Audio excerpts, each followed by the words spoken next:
Thành Nghị độc thân 35 năm không phải vì anh nghĩ đã quá muộn, mà là vì anh sợ theo đuổi người mình thích, và những lời thú nhận của anh vẫn im lặng. Bí mật nào ẩn sau thành công của ngôi sao hàng đầu này?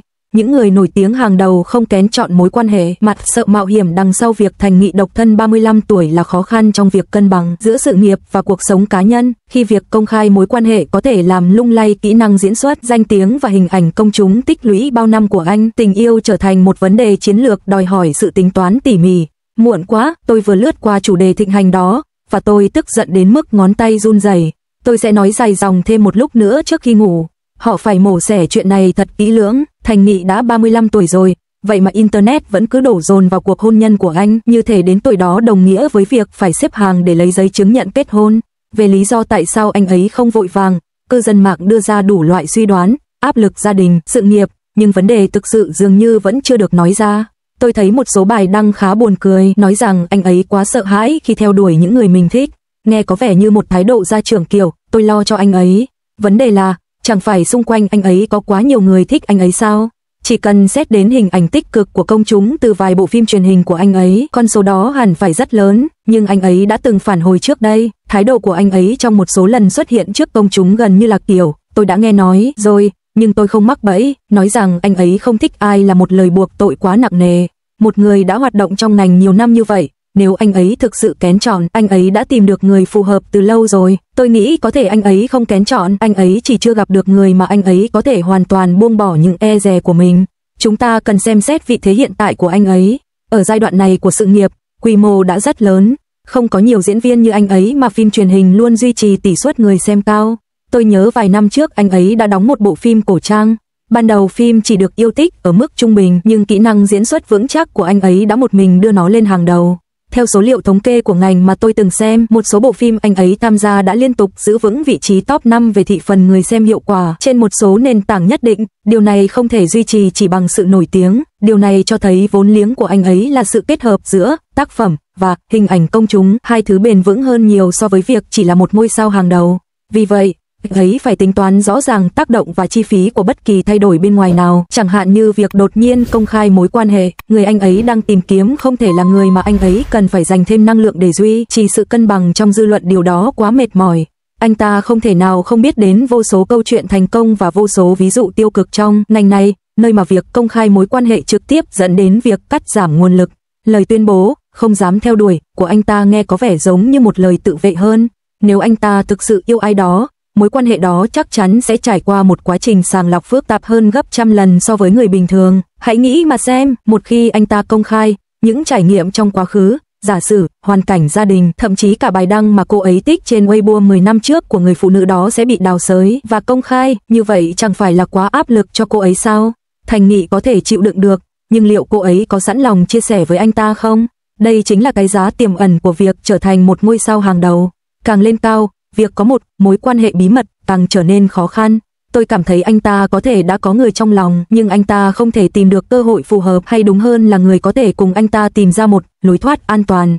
Đây không hẳn là một lựa chọn cảm xúc cá nhân của anh ấy, mà đúng hơn là một giai đoạn trong sự nghiệp mà anh ấy phải cân bằng những gánh nặng. Một mặt, anh ấy có một nền tảng sự nghiệp vững chắc, mặt khác, cuộc sống riêng tư đầy biến động.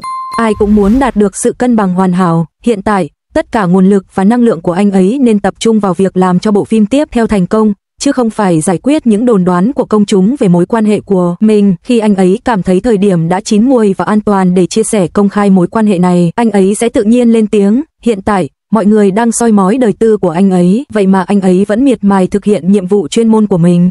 Sự tương phản này vừa buồn cười vừa có phần nản lòng.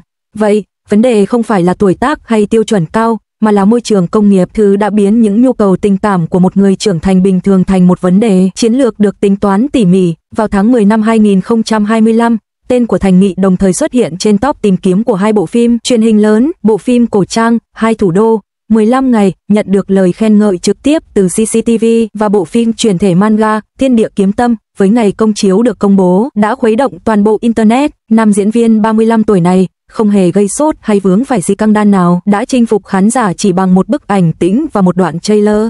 Từ việc bị bắt nạt trên mạng vì tính cách hướng nội những năm đầu sự nghiệp cho đến việc hiện đang nắm giữ hàng loạt bộ phim truyền hình ăn khách, Thành Nghị đã chứng minh một chân lý giản đơn trong 14 năm qua. Trong ngành giải trí Trung Quốc, chỉ có tác phẩm vững chắc mới là tấm hộ chiếu mạnh nhất. Thành công kép trong phim truyền hình, chứng nhận của CCTV và hỗ trợ IP hàng đầu. Vào ngày 22 tháng 10, CCTV.com Entertainment đã giới thiệu Thành Nghị trong bài viết có tiêu đề Thành Nghị thể hiện tốc độ và đam mê thời nhà Minh để quảng bá cho việc khởi quay bộ phim Hai Thủ Đô, 15 ngày. Trong phim, Thành Nghị vào vai Thái tử Chu Chiêm Cơ, người phải vội vã từ Nam Kinh trở về Bắc Kinh trong vòng 15 ngày để ổn định tình hình. Cốt truyện nhanh như một phiên bản lịch sử của sao Qua nhanh quá nguy hiểm sao. Để tái hiện chân thực những cảnh quay trên Đại Vận Hà thời nhà Minh, đoàn làm phim đã đặc biệt dựng một mô hình tàu cổ theo tỷ lệ 1:1 và tất cả các cảnh trên mặt nước đều được quay tại hiện trường. Mặc dù tranh cãi về thứ tự ghi hình giữa Thành Nghị và Lâm Canh Tân đã gây ra cuộc chiến giữa người hâm mộ trước khi phim bắt đầu quay, nhưng thông báo chính thức đã nêu rõ ghi hình hai diễn viên chính, và cuộc tranh cãi này thực sự đã làm nổi bật sự công nhận của thị trường đối với sức ảnh hưởng của Thành Nghị. Đạo diễn Đỗ Lâm đã dựng một màn hình xanh khổng lồ và lên kế hoạch tạo ra 3.000 cảnh quay hiệu ứng đặc biệt để tái hiện cảnh phim nổi tiếng Ngàn kiếm đâm xuyên tim, con đường danh vọng gập ghềnh, từ Kẻ vô danh đến nam diễn viên số 1 phim cổ trang, con đường đến với danh vọng của Thành Nghị không hề bằng phẳng. Tại buổi họp báo năm 2016 của sao truyền thuyết Chu Sen Sao, anh đã đưa tay ra bắt tay một nữ tiếp viên hóa trang nhưng bị phớt lờ. Hình ảnh bàn tay anh lơ lửng giữa không trung đã trở thành một hình ảnh thu nhỏ về những ngày, tháng, danh của anh. Cùng năm đó, khi tham gia chương trình tạp kỹ sao hạng nhất sao, tính cách hướng nội và trầm lặng của anh đã khiến cư dân mạng gán cho anh cái mác kiêu căng và thiếu trí tuệ cảm xúc. Ngay cả sau vai diễn đột phá trong Sao Tình Yêu và Sự Chuộc Tội Sao, Thành Nghị vẫn phải đối mặt với những lời chỉ trích trong quá trình phát sóng Sao Anh Hùng Xà Điêu Sao, với những lời buộc tội, diễn xuất dập khuôn và lời thoại nghe như tiếng trâu bò. Ngay cả những đoạn clip từ các chương trình tạp kỹ từ nhiều năm trước cũng bị đào bới và diễn giải một cách ác ý. Đối mặt với tranh cãi, Thành Nghị chưa bao giờ công khai tự bảo vệ mình. Trong quá trình quay Sao Tình Yêu và Sự Chuộc Tội Sao, anh liên tục bị ngã và té khi quay các cảnh hành động dưới cái nóng 40 độ C, nhất quyết không sử dụng diễn viên đóng thế mặc dù đầu gối bị bầm tím. Để khắc họa sự tan vỡ của Vu Tư Phong, anh đã thiết kế những cảnh ho ra máu đầy cảm xúc, từ oán hận đến tuyệt vọng rồi chấp nhận, mỗi cảnh đều được chăm chút tỉ mỉ. Trong Tháp Liên Hoa, để phù hợp với nhân vật yếu đuối của Lý Liên Hoa, anh đã cố tình giảm cân và tự mình thực hiện các pha nguy hiểm với độ khó cao trong các cảnh hành động, thậm chí còn tiếp tục quay phim sau khi ngất xỉu vì say nắng. Sự tận tụy tự hành hạ bản thân này dần dần nhận được sự ủng hộ của khán giả. Trong số 8 vai chính mà anh đảm nhận kể từ khi ra mắt, 4 vai đã đạt hơn 10.000 lượt xem, đạt 9 lần đạt rating cao nhất hàng năm và 11 lần đạt rating cao nhất trong lịch sử. Là một cỗ máy tạo hit, anh xóa tan mọi nghi ngờ bằng những thành tựu của mình. Phim truyền hình của Thành Nghị hầu như chưa bao giờ thất bại. Tình Yêu và Sự Cứu Rỗi, vai chính đầu tiên của anh trong một bộ phim truyền hình, đã đứng đầu cả bảng xếp hạng hàng năm của nền tảng này và bảng xếp hạng hàng năm của CVB cho phim truyền hình giờ vàng, đạt số lượng rating cao thứ 2 trên nền tảng này trong lịch sử.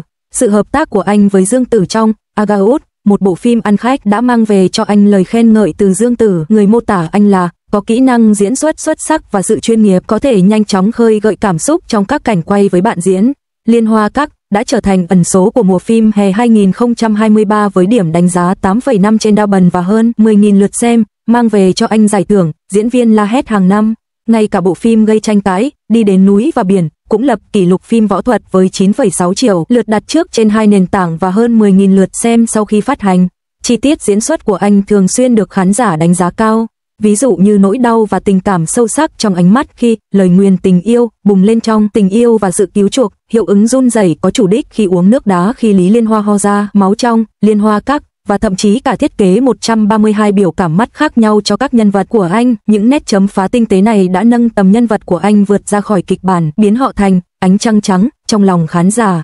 Bước ra khỏi vùng an toàn, từ phim cổ trang đến những khám phá đa dạng, Thành Nghị không bằng lòng với danh hiệu nam diễn viên số 1 phim cổ trang. Trong số những bộ phim sắp ra mắt, Sao Trường An Nhị Tứ Chiến Lược Sao tập trung vào hoạt động gián điệp thời kỳ, đòi hỏi sự che giấu cảm xúc và đấu tranh tâm lý. Sao Tam Quốc Diễn Nghĩa Sao trở lại với võ thuật truyền thống, nhấn mạnh vào hành động chân thực, và Sao Hai Kinh Đô 15 ngày sau chuyển từ thế giới võ thuật sang âm mưu trốn cung đình. Mặc dù đều là phim cổ trang, 3 bộ phim này bao gồm 3 thể loại: gián điệp, võ thuật và âm mưu chính trị, thể hiện tham vọng chủ động thoát khỏi vùng an toàn của anh. Ngoài đời, Thành Nghị rất khác so với hình ảnh trên màn ảnh. Anh bị chụp ảnh trên phim trường bằng ốp lưng iPhone 13 trên chiếc iPhone 8 cũ, bị paparazzi bám theo lúc nửa đêm và phát hiện đang câu cá. Trong các cuộc phỏng vấn, khi nói về chuyện tình cảm, anh chỉ nói rằng mình thích những người có chính kiến riêng, không bao giờ dùng si căng đan để gây chú ý. Sự cứng đầu của một diễn viên trường phái cũ khiến anh không phù hợp với xu hướng chạy theo danh tiếng trong ngành giải trí Trung Quốc, nhưng nó cũng góp phần tạo nên sự nhận diện độc đáo của anh.